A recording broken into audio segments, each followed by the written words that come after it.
Bismillahirrahmanirrahim. Assalamualaikum warahmatullahi wabarakatuh.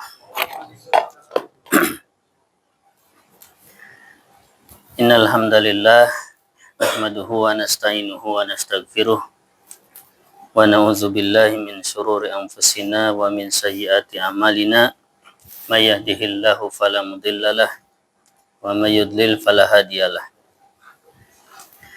Wa asyhadu an la ilaha illallah wahdahu la syarikalah wa asyhadu anna Muhammadan abduhu wa rasuluh.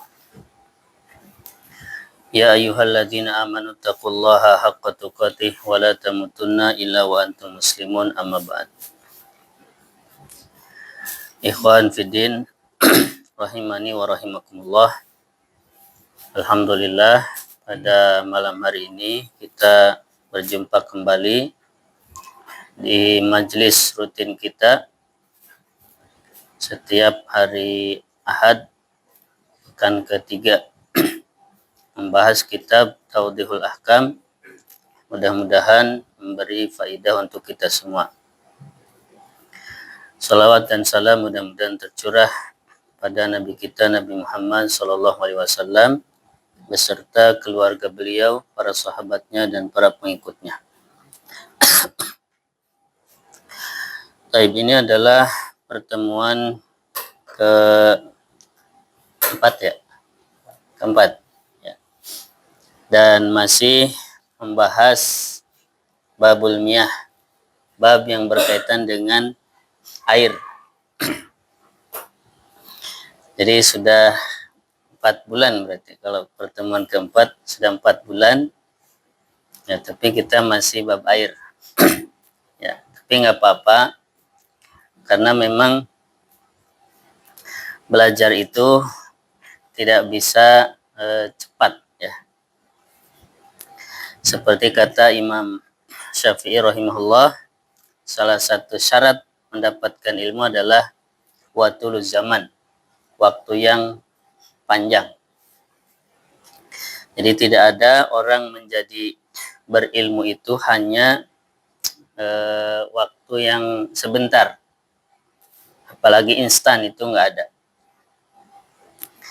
Apalagi kita ya ngaji cuma hadis ya, maksudnya kita belum belajar yang lain-lainnya, baru ilmu hadis saja.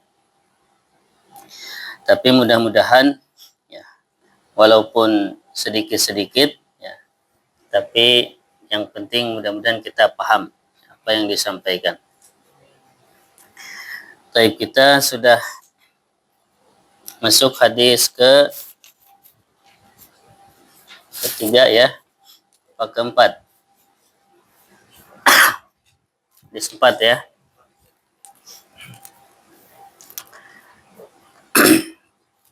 Ya, hadis keempat sudah, tapi belum selesai ya.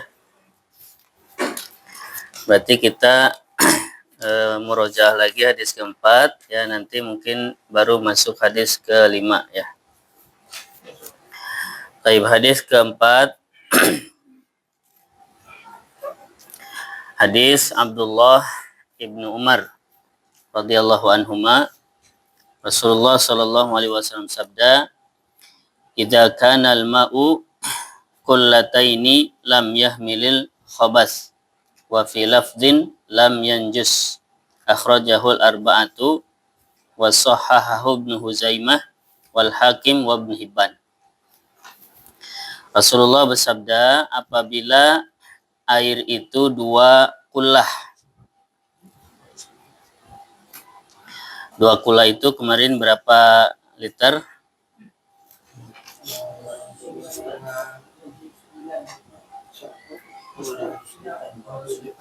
Berapa?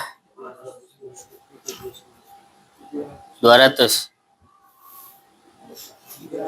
300. 329 liter ya. Itu 2 kullah. 329. 330 lah ya. Itu kalau diwadahin seapa? 330 liter. 300 liter. Setoran. Setoran kecil. Ya. Baik. Apabila air 2 kullah, maka dia tidak membawa najis atau tidak terkena najis. Hadis riwayat Imam yang 4 disahihkan oleh Imam Ibnu Huzaimah, Imam Al-Hakim dan Imam Ibnu Hibban. Hadis ini sahih dan dinamakan hadis kullatain. Jadi hadis ini disebut hadis kullatain ya, karena para ulama itu kadang mereka memberi nama kepada hadis-hadis tertentu. Misalkan hadis niat, ya berarti hadis niat itu hadis apa? Innamal a'malu biniat, itu hadis niat. Ada lagi hadis Jibril, itu hadis apa? Hadis ketika Jibril datang kepada Nabi menjelaskan Islam, iman, ihsan. Nah ini hadis ini namanya hadis kullatain. Nah, di sini jelaskan Nabi bersabda, apabila air itu 2 kullah, maka tidak mengandung najis.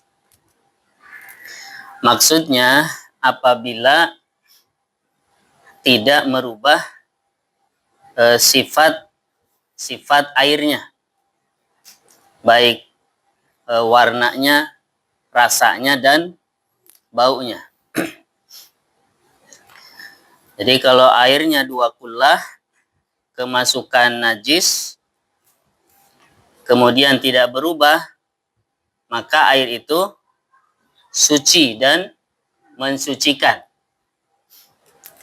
Berarti pemahaman terbalik dari hadis ini adalah apa? Apabila air di bawah 2 kullah, kemudian kemasukan najis, walaupun tidak merubah sifat air, maka air itu najis. Itu pemahaman terbalik dari hadis ini. Namanya mafhum mukhalafah dalam ilmu ushul fikihnya, atau disebut dengan mafhum. Mantuknya kemarin sudah kita jelaskan. Mantuk itu yang lafaz hadisnya itu namanya mantuk. Mantuknya kalau air 2 kullah, dia tidak mengandung najis, ya, kalau kemasukan najis. Berarti kalau di bawah itu, maka dia najis. Itu pemahaman. Nah, yang dimaksud adalah apabila najis itu tidak merubah salah satu sifat air. Adapun jika najis itu merubah salah satu dari sifat-sifat air, mau di bawah 2 kullah, mau di atas 2 kullah, air itu menjadi najis, ya. Jadi kalau air 2 kullah kemasukan najis dan merubah misalkan warnanya, maka najis.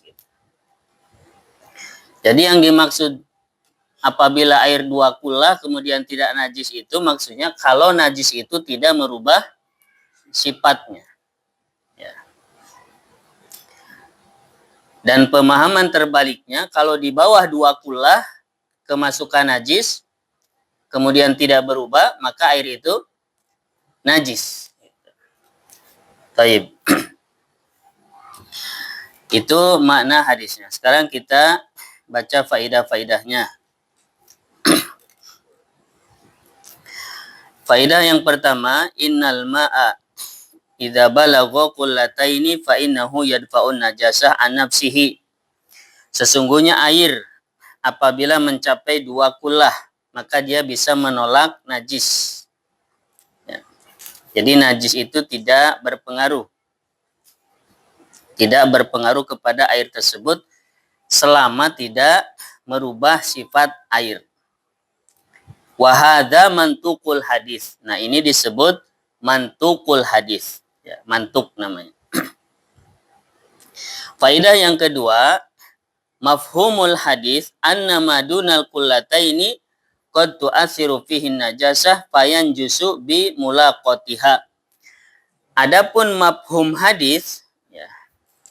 Mafhum itu lawan dari mantuk, ya.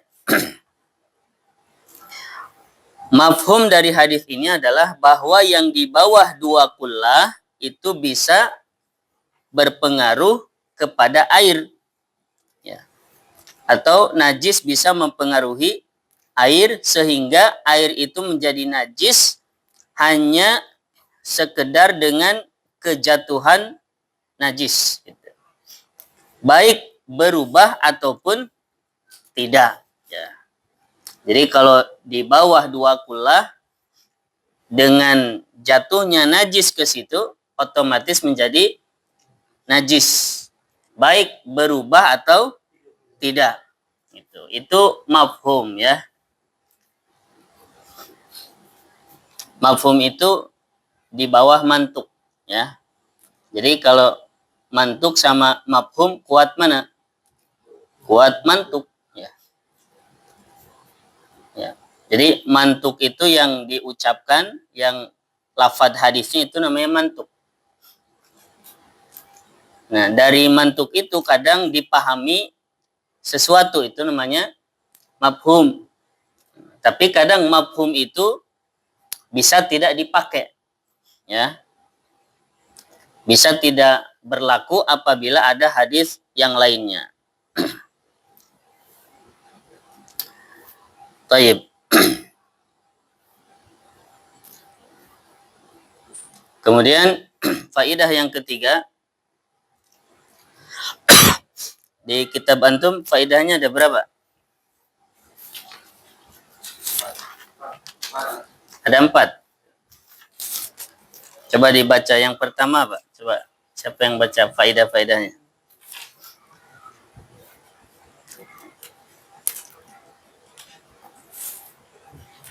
Ada nggak? Faidah pertama, Pak? Apabila ayat telah mencapai 2 bulan, maka ia dapat menolak najis. Ya, ya.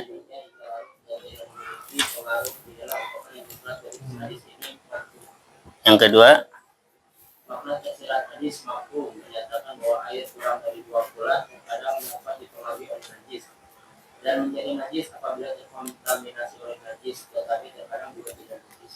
Yang ketiga, batasan najis adalah adanya kotoran yang terkandung di dalam air dan di dalamnya dan ada di dalamnya. Sementara apabila kotoran telah hancur dan larut dalam air, ia tidak dapat mempengaruhinya dan air bekas dalam kesuciannya. Yang keempat ada perbedaan pendapat ulama para imam mazhab Abu Hanifah, Syafi'i. Oh ya, itu bukan. Berarti ada 3, ya. Tadi yang ketiga apa? Batasan najis. Batasan najis apa? Adalah adanya kotoran di dalam air dan ada di dalamnya. Sementara apabila kotoran telah hancur dan larut dalam air, ia tidak dapat mempengaruhinya. Ya. Jadi batasan najis kalau ada kotoran. Berarti kalau kotoran itu sudah larut dengan air, yang tidak terlihat, maka tidak najis. Kalau di sini itu terjemahan bebas mungkin. Mana tu tanjis huwa kaunul ma'il ladzi laqathu najasah qalilan ay dunal qulatain.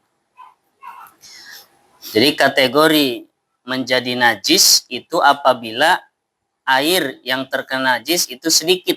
Ya, sedikit itu di bawah 2 kullah. Jadi bukan najisnya ada atau larut. Jadi menjadi najis itu ukurannya airnya sedikit. Sedikit itu di bawah 2 kullah. Ya. Jadi sekedar dia kemasukan najis, kalau di bawah 2 kullah maka itu najis. Nah, sekarang kita baca perbedaan pendapat para ulama. Dhahabal a'immatu Abu Hanifata wa Syafi'i wa Ahmad wa atba'uhum ila annal qalila minal ma'i yanjus bi mujarradi mulaqati an-najasah walau lam tataghayyar sifatun min sifatihi. Imam Abu Hanifah, Imam Asy-Syafi'i dan Imam Ahmad dan para pengikutnya berpendapat bahwa air yang sedikit menjadi najis hanya dengan terkena najis, meskipun tidak berubah sifat dari sifat-sifatnya. Ini pendapat Imam Abu Hanifah, Imam Asy-Syafi'i, dan Imam Ahmad beserta para pengikutnya. Jadi air yang sedikit menjadi najis ya, hanya dengan kemasukan najis, meskipun tidak berubah salah satu sifat dari sifat-sifatnya. Kemudian Imam Abu Hanifah ya, dan Imam Asy-Syafi'i ya, dan Imam Ahmad berbeda pendapat tentang definisi sedikit itu bagaimana. Menurut Imam Abu Hanifah, air disebut sedikit yaitu apabila idza hurikat nahiyatun minhu taharrakatin nahiyatul ukhra. Apabila digerakkan salah satu dari sisinya, maka bergerak sisi yang lainnya. Itu disebut sedikit. Ini agak susah ya. Jadi kalau digerakkan salah satu sisinya, maka bergerak sisi yang lainnya. Itu berarti sedikit. Berarti disebut banyak kalau digerakkan sisi sebelah sini, kemudian sisi sininya tidak bergerak. Ya, tapi menggerakkannya gimana ya? Kalau menggerakkannya kencang, mungkin bisa sampai sisi sebelah sana. Ini agak susah. Maka yang paling mudah adalah menurut Imam Asy-Syafi'i ya, dan Imam Ahmad, yang disebut sedikit adalah madunal kullatain, yang di bawah 2 kullah. Nah, ini berdasarkan hadis ya. Jadi kalau 3 kullah atau 2 kullah ke atas itu banyak, di bawah 2 kullah berarti sedikit. Itu lebih mudah. Baik. Berarti yang belum disebutkan adalah pendapat Imam Malik. Wa dhahabal Imamu Malik wa Dhahiriyah wa Syekhu Ibnu Taimiyah wa Ibnul Qayyim wa Syekh Muhammad bin Abdul Wahhab wa ulama'ud da'wah as-salafiyah bin Najd wa ghairuhum minal muhaqqiqina ila annal ma'a la yanjus bi mulaqati najasah malam yataghayyar ahadu awsafihi salasah. Pendapat yang kedua yaitu pendapat Imam Malik, kemudian pendapat madhab Ad-Dhahiriyah seperti Imam Ibnu Hazm. Beliau madhabnya madhab Dhahiriyah. Dhahiriyah itu berpegang dengan teks hadis. Kemudian pendapat Syekhul Islam Ibnu Taimiyah dan muridnya itu Imam Ibnul Qayyim. Ini juga pendapat Syekh Muhammad bin Abdul Wahhab dan ulama salafiyah dari Najd, ya, dari Saudi Arabia sekarang. Dan yang lainnya dari para muhaqqiqin. Ya, muhaqqiqin ini para pentahqiq, peneliti. Pendapatnya itu bahwa air tidak menjadi najis dengan terkena najis selama tidak berubah salah satu sifat-sifatnya yang 3. Rasa, warna, dan baunya.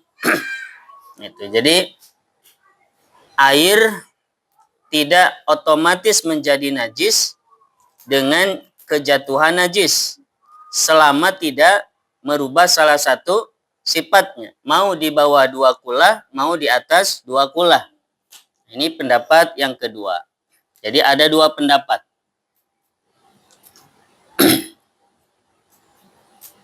Kemudian di sini al-mu'allif menyebutkan dalil-dalilnya. Jadi ini diskusi ya. Istadallal qailuna bi najasatil ma'i bi mujarradil mulaqat bi mafhumi hadis Ibnu Umar.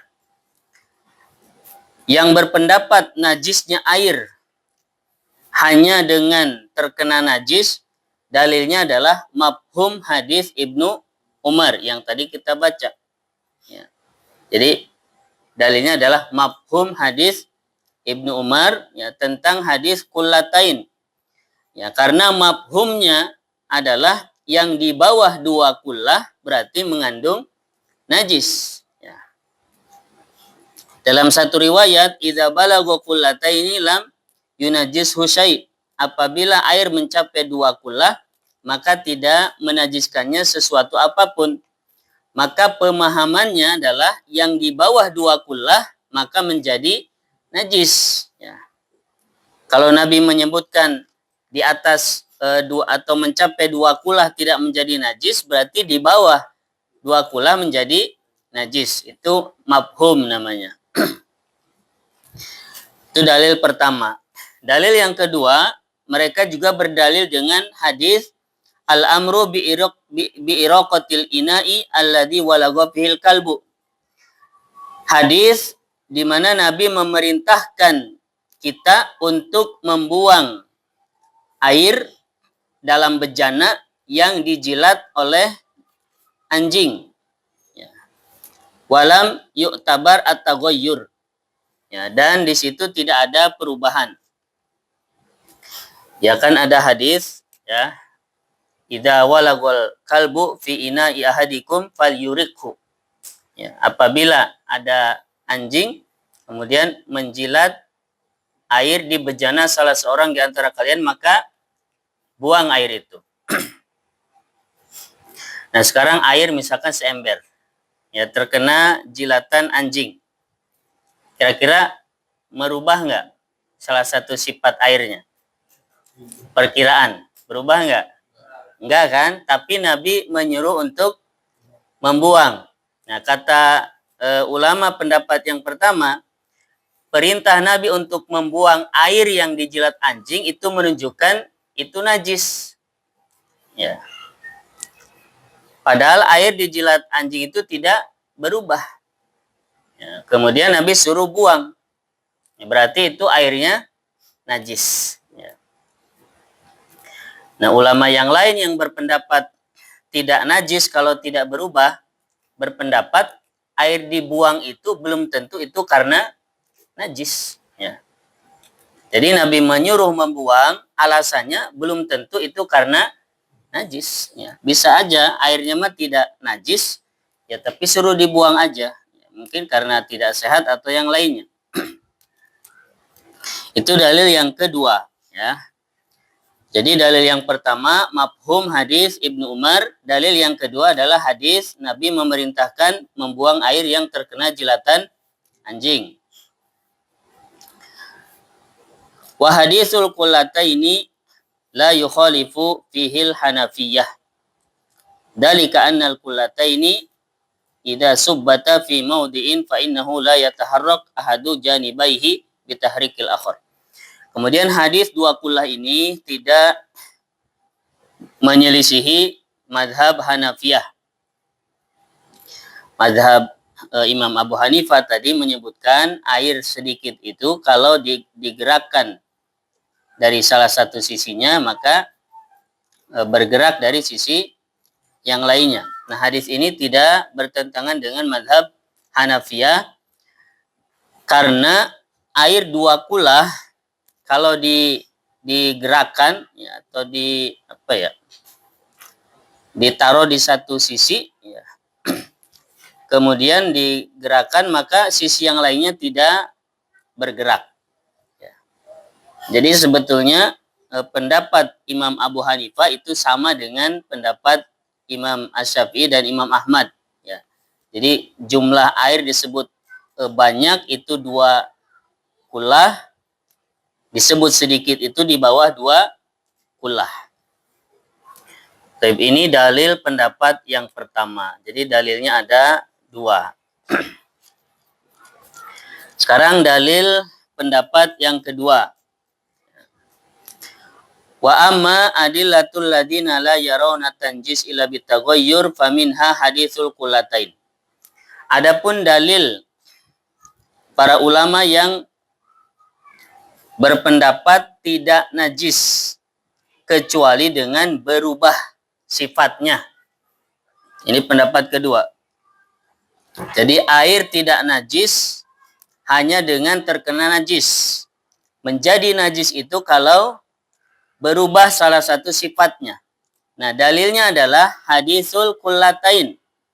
Dalilnya adalah hadis kullatain, hadis Ibnu Umar juga. Jadi ini satu hadis dijadikan dalil oleh dua kelompok yang berbeda. Hadisnya sama tapi dipahami berbeda. Ya, oleh Imam Asy-Syafi'i hadis ini dijadikan dalil bahwa kalau di bawah 2 kula menjadi najis. Tapi oleh Imam Malik, ya gurunya, justru itu berpendapat sebaliknya. Ya, Imam Malik dan Imam Asy-Syafi'i itu guru dan murid. Ya, tapi memahami hadis berbeda. Hadisnya sama, tapi pemahamannya berbeda karena ijtihad masing-masing ulama itu kadang berbeda. Taib.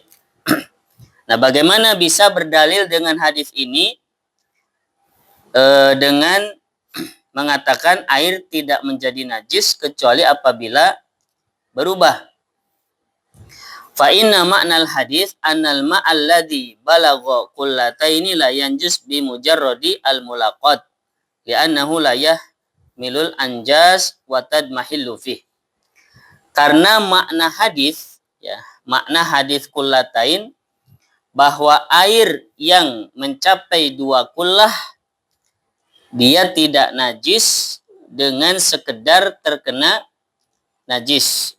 Ya, air yang 2 kullah tidak menjadi najis hanya sekedar terkena najis karena dia tidak mengandung najis, ya, dan najisnya itu hancur, ya, di dalam air tersebut. Itu makna hadisnya. Wa amma mafhumul hadis fa ghairu lazim. Ya, adapun mafhum hadis itu tidak otomatis. Ya, ini yang Anda bilang tadi. Jadi mafhum itu kadang dipakai, kadang tidak. Ya. Mafhum hadis, ya, berdalil dengan mafhum itu kadang diterima, kadang tidak. Nah, di sini disebutkan adapun mafhum hadis fa ghairu lazim, itu tidak otomatis. Maksudnya tidak otomatis itu, ya, kalau air di atas atau air 2 kullah tidak mengandung najis, berarti otomatis kalau di bawah mengandung najis. Nah, itu tidak otomatis begitu. Ya. Ya, maka berdalil dengan mafhum itu, ya, kadang kuat, kadang lemah. Ya. Ya, jadi tidak otomatis. Ya. Faqad yahsulu tanjis idza ghayyaratin najasatu sifatan min sifatihi. Nah, terkadang di bawah 2 kullah itu menjadi najis apabila merubah salah satu sifat dari sifat-sifatnya. Wa qad la yahmilu najasa, tapi terkadang juga tidak menjadi najis. Nah, itu pendalilannya. Jadi berdalil dengan mafhum itu tidak otomatis. Bisa menjadi najis kalau berubah sifat airnya, tapi kalau tidak berubah maka tidak najis. Itu dalil pertama. Kama yastadilluna ala dzalika bi hadisi sabbid danubi ala baulil a'rabi wa ghairu dzalika minal adillah. Kemudian dalil kedua dari pendapat yang kedua adalah hadis tentang Nabi Shallallahu alaihi wasallam memerintahkan untuk menyiram satu ember, ya, satu wadah kepada kencingnya orang Arab Baduy. Ya, hadisnya ketika ada orang Arab Baduy, ya, dia kencing di salah satu pinggir atau sisi masjid, ya. Dia orang Arab Baduy, mungkin dia tidak tahu. Jadi kencing di salah satu sisi masjid. Kemudian para sahabat mereka marah. Ya, dan ini kemarahan yang wajar. Ya, namanya masjid dihinakan, marah wajar. Tapi Nabi tidak marah. Ya, Nabi memerintahkan para sahabat biarkan orang itu kencing sampai selesai. Ya. Setelah kencingnya selesai, Nabi meminta air sewadah, seember. Kemudian disiramkan ya ke air kencing itu. Ya, kemudian udah selesai. Jadi tempat itu menjadi suci lagi. Nah, itu dijadikan dalil bahwa air di situ kan air suci tercampur dengan air najis, air kencing, ya kan? Ya, tapi air itu bisa mensucikan najis. Berarti kan najis tercampur air tidak otomatis menjadi najis. Ya, jadi di situ kan tercampur air kencing dengan air najis, air kencing dengan air suci. Tapi itu bisa untuk mensucikan. Jadi tempatnya menjadi suci lagi hanya dengan siraman seember air gitu. Ini menunjukkan bahwa tercampurnya najis dengan air tidak otomatis menjadikan air itu menjadi najis. Nah, itu dijadikan dalil oleh para ulama bahwa tercampurnya najis ke dalam air itu tidak otomatis menjadi najis air itu. Walaupun di kisah itu kan sebetulnya berbeda ya. Antara najis masuk ke air dengan air masuk ke najis kan gitu ya. Kalau di kasus kencing tadi kan orang kencing di pasir terus disiram. Berarti itu air masuk ke najis ya. Tapi intinya itu tercampur antara najis dengan air ya. Air najis dengan air suci ya. Nah, itu dalilnya. Taib.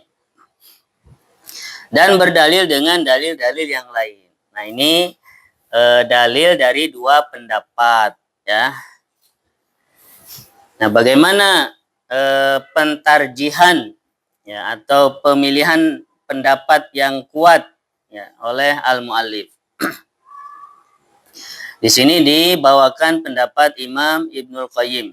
Ya, Imam Ibnul Qayyim tadi pendapat yang mana? Yang kedua ya.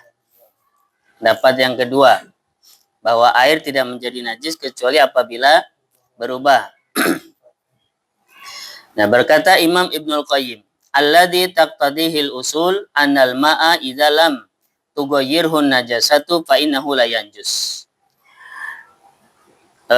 Yang atau konsekuensi atau tuntutan dari usul ya pokok-pokok agama bahwasannya air tidak apabila tidak berubah oleh najis maka dia tidak najis. Air apabila tidak berubah oleh najis maka tidak najis. Dzalika annahu baqin ala asli khilqatihi. Yang demikian itu karena dia tetap pada asal penciptaannya. Ya, jadi meskipun masuk najis tapi tidak berubah sehingga dia tetap pada asal penciptaannya wa huwa thayyibun dan itu baik. Dakhilun tahta qouli ta'ala wa yuhillu lahumut thayyibat. Ya, masuk ke dalam firman Allah Ta'ala dalam surat Al-A'raf. Dan Allah menghalalkan yang thayyibat, ya, yang baik-baik. Wa hada huwal qiyas bil mai'at jami'iha idza waqa'a fiha najasatun falam yadhhar laha launun wala ta'mun wala rihun. Dan ini adalah kias ya dalam benda padat semuanya apabila masuk ke dalamnya atau benda cair apabila masuk ke dalamnya najis kemudian tidak terlihat perubahan ya baik warna, rasa atau bau. Ini perkataan Imam Ibnul Qayyim.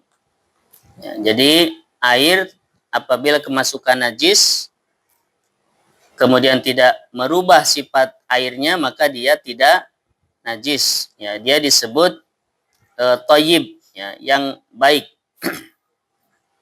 Kemudian di sini dibawakan fatwa ya.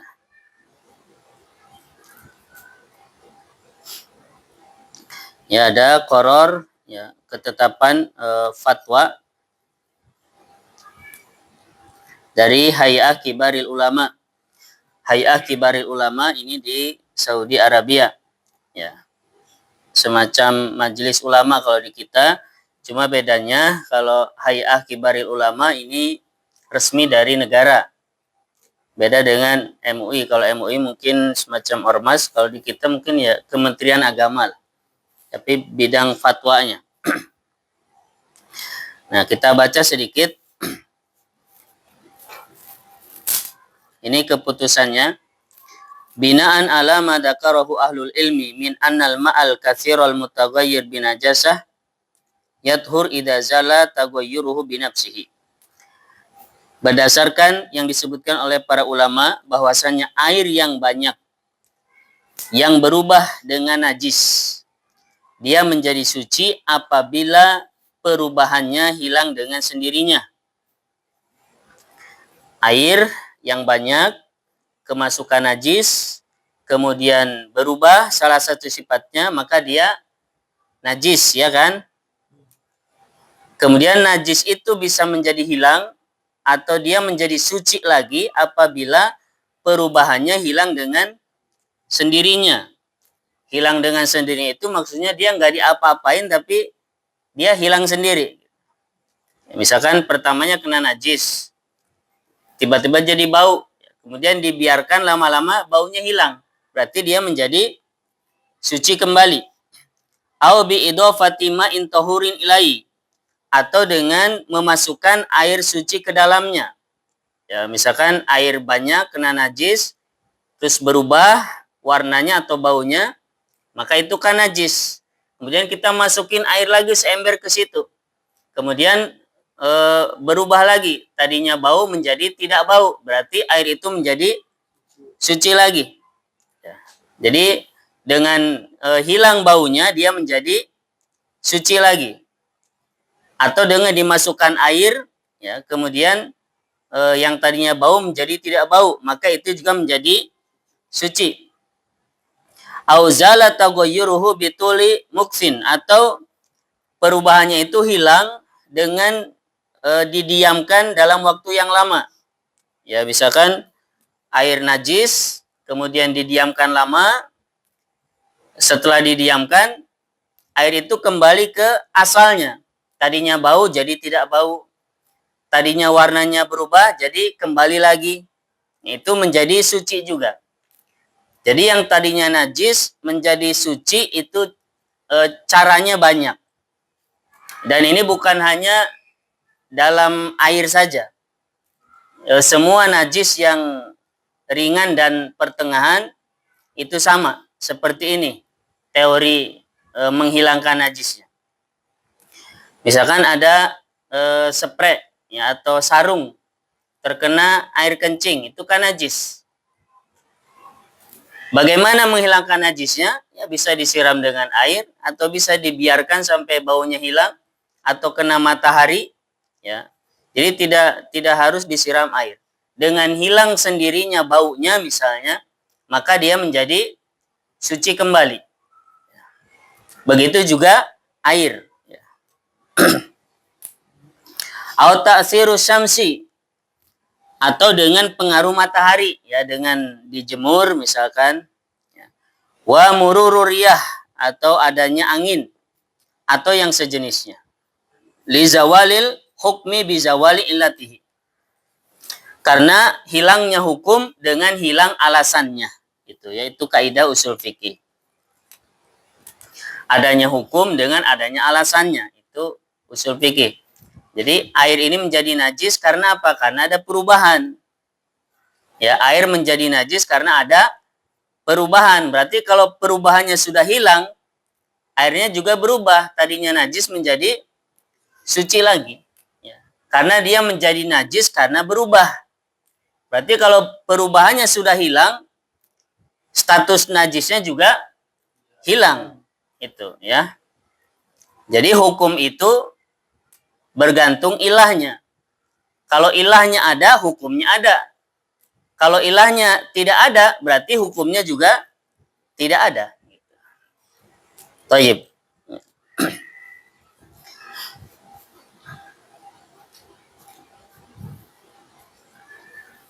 Jadi air yang najis Salah satu mengatasinya bisa dengan beberapa cara. Ya, jadi tidak mesti dibuang ya. Misalkan ada air sebaskom, kemudian terkena najis, kemudian berubah salah satu sifat airnya, berarti kan jadi najis. Kalau kita tambahin air banyak, bisa suci lagi, ya, bisa suci lagi. Karena dengan mencampur air suci ke situ dengan jumlah yang banyak, bisa jadi baunya menjadi hilang lagi atau warnanya menjadi hilang lagi. Yang tadinya berubah menjadi kembali ke warna aslinya. Baik. Ini koror dari fatwa Hay'ah Kibaril Ulama. Ya, kemudian ada juga dari Majelis Al-Majma' Al-Fiqhi Al-Islami. Ya, Robito Alam Al-Islami. Ini juga di Saudi Arabia juga. Ya, di Makkah Mukarramah.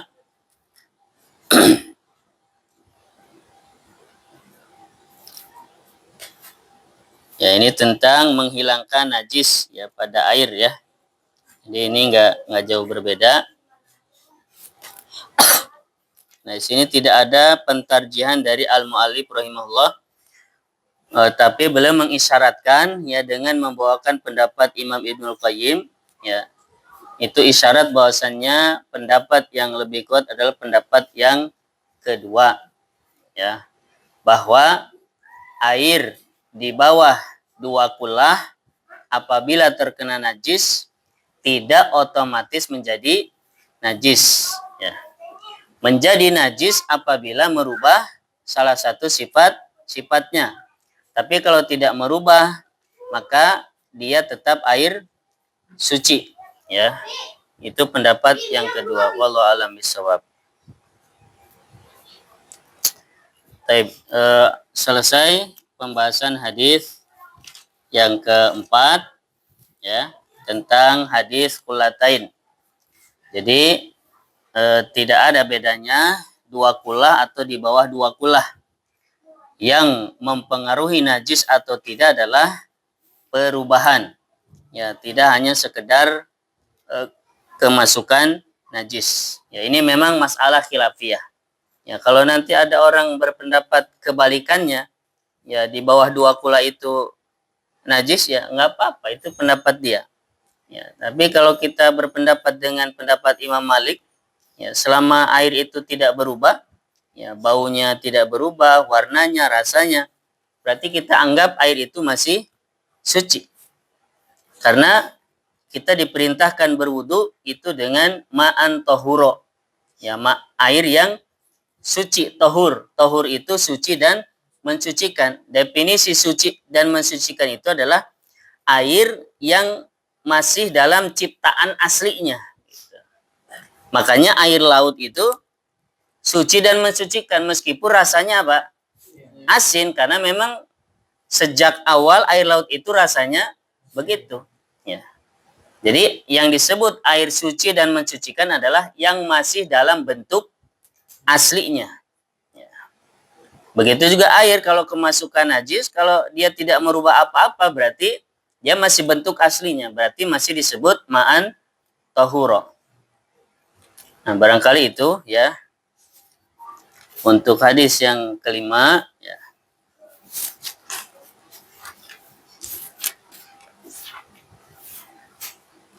Ya, nanti kita bahas di pertemuan berikutnya. Kita satu-satu saja. Jadi masih bab air, ya, hukum asal air adalah suci kecuali yang berubah dengan najis, ya. Nanti hadis yang kelima ini membahas tentang larangan mandi junub dan kencing di air yang tidak mengalir. Ya. Insyaallah di pertemuan berikutnya berarti mungkin habis Lebaran ya. Karena bulan Maret kan puasa. Ya, nanti mungkin lanjut lagi setelah Id insyaallah. Wallahu a'lam bishawab. Sallallahu ala nabiyina Muhammad wa ala alihi washabihi wasallam. Walhamdulillahirabbil alamin. Ya, silahkan barangkali ada yang mau menambahkan atau mau tanya jawab, Ana silahkan. Mau tanya yang jilatan anjing itu, Ustaz. Ya. Itu najis itu kalau menjilat bejana atau apa, Ustaz? Misalnya barang lain itu bagaimana gitu? Itu aja. Ya. Jadi yang disebut najis mughaladah, najis besar, itu kalau yang dijilat itu air. Ya, misalkan air di wadah bercampur dengan air liur anjing. Ya, itu disebut najis besar. Ya, maka airnya dibuang, wadahnya dicuci 7 kali. Ya, salah satu cuciannya menggunakan tanah. Ya. Tapi kalau yang dijilat anjing itu benda padat, ya, artinya tidak mengandung air, maka itu najis sedang. Ya, dicuci biasa. Jadi dibersihkan sampai hilang bekas jilatannya. Jadi yang najis besar itu kalau liur anjing itu tercampur dengan air. Nah, maka airnya dibuang, kemudian wadahnya dicuci 7 kali. Itu nanti ada di hadis wallahu alam bisawab. Jadi kalau kita terkena jilatan biasanya cuci biasa. Ya. Silakan. Ya. dengan air yang terkena najis dan menjadi najis itu apa ada korelasinya dengan teknologi medis dalam dengan cara tes lab ternyata memang mengandung bakteri atau tidak mengandung bakteri itu sebagai parameter najis atau tidak najis? Ya. Misalkan dengan pandangan mata ini bersih gitu ya. Bakteri itu najis atau bukan? Ya. Bakteri itu najis atau bukan?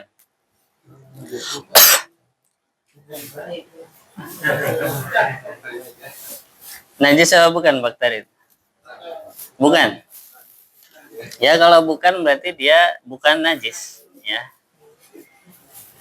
Tapi hukum asalnya ya kita tidak ada kewajiban harus sampai ke tes lab begitu ya. Kebanyakan syariat itu cukup dengan indera kita ya. Kayak misalkan ya menurut dohirnya pandangan kita air ini bersih. Ya sudah itu udah cukup ya. Tidak ada keharusan sampai cek lab gitu, nggak ada. Ya. Termasuk yang lain-lainnya. Ya, di zaman Nabi kan belum ada teknologi, ya. Seperti misalkan ru'yatul hilal, ya melihat dengan mata gitu. Kalau sekarang ada alat, ya nggak apa-apa, itu alat bantu. Ya. Tapi hukum asalnya kalau orang melihat hilal dengan pandangan mata dan tidak terlihat, dia boleh beribadah puasa dengan hasil ru'yahnya itu. Jadi teknologi itu bukan suatu kewajiban, itu alat bantu saja. Kalau dia terpercaya maka boleh dipakai, tapi kalau tidak maka tidak. Nah, ya. Tadi kan apa cara menghilangkan najis itu kan salah satunya bisa dikeringkan kan. Ya. Tapi kalau masih ada bau itu masih harus. Berarti belum hilang, dia masih najis. Ya. Kalau ada yang kering sisa padat-padat itu juga belum hilang, berarti masih najis. Jadi yang disebut suci itu ya, tidak ada bekasnya sama sekali. Dicium baunya udah nggak ada, kemudian warna juga udah nggak ada, udah nggak kelihatan, itu berarti bersih kembali. Ya. Mau dengan matahari atau mau dibiarkan dalam waktu yang lama, ya, atau dihilangkan dengan air. Jadi mensucikan benda yang kena najis itu banyak caranya. Najis yang sedang ya, karena membersihkan najis yang sedang itu intinya najisnya harus hilang. Gitu. Kalau najis ringan, ya kencing bayi yang belum makan selain ASI, itu kan cukup diciprat. Ya. Itu najis ringan. Kalau najis besar tadi harus dicuci 7 kali. Salah satu cuciannya dengan tanah dicampur. Kalau najis sedang, nggak ada tata cara khusus. Yang penting najisnya hilang. Mau dengan matahari, mau dengan angin, mau dengan air, boleh. Yang penting najisnya sampai hilang.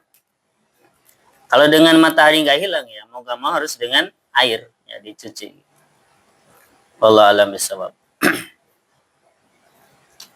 Jadi kalau dipakaian juga harus 7 kali kalau yang najis besar. Najis besar. Kalau najis besar iya. Kalau najis besar. Ya, misalnya ya, ada anjing menjilat bajunya di air. Ya, berarti kan najis besar. Harus dicuci 7 kali. Tapi kalau bajunya kering, ya, berarti najis sedang. Ya, cukup dicuci sampai hilang najis. Enggak harus 7 kali. Kalau pakai parfum aja harus hilang baunya.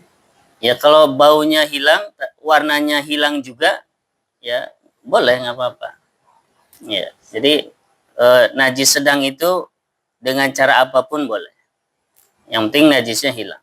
Tidak harus 7 kali seperti najis besar.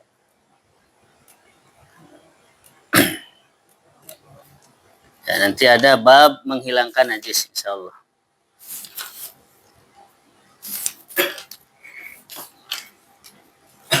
Ya. Cukup? Baik, kalau tidak ada lagi kita cukupkan. Ya, mudah-mudahan bermanfaat. Ya. Insyaallah kita lanjutkan nanti di pertemuan berikutnya membahas hadis yang kelima, insyaallah. Kita tutup dengan doa majelis. Subhanakallahumma bihamdika asyhadu an la ilaha illa anta astaghfiruka wa atubu ilaik. Assalamualaikum warahmatullahi wabarakatuh.